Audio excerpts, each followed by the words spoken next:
3번 다음은 유가증권의 재분류에 관한 설명이다. 잘못된 것은 유가증권에 대해서 간단하게 살펴보면은 유가증권이란 말 그대로 가격이 형성되어 있는 지분증권이나 채무증권 등을 유가증권이라고 합니다.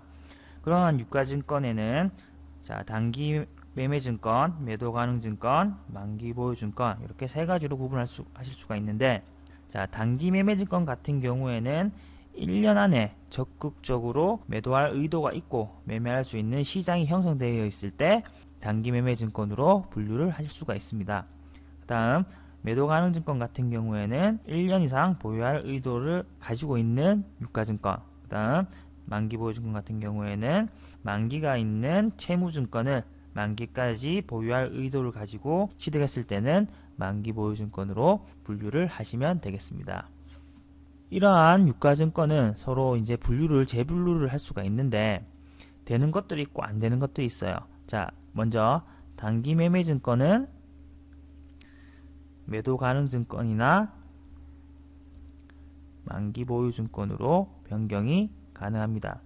하지만 매도가능증권 같은 경우에는 단기 매매증권으로 재분류를 하지 못하죠. 그 대신 매도가능증권에서 만기보유증권으로는 가능을 하고요. 그 다음 만기보유증권도 단기 매매증권으로는 재분류가 안됩니다. 하지만 매도가능증권으로는 재분류를 할 수가 있죠.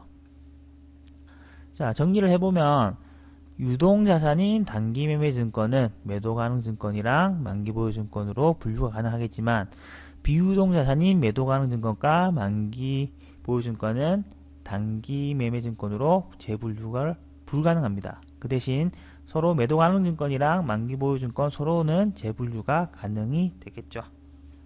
문제를 보시면 1번 매도가능증권은 만기보유증권으로 재분류할 수 있다. 매도가능증권과 만기보유증권은 서로 재분류가 가능합니다. 그 다음 2번 유가증권 과목의 분류를 변경할 때에는 재분류일 현재의 공정가치로 평가한 후에 변경한다.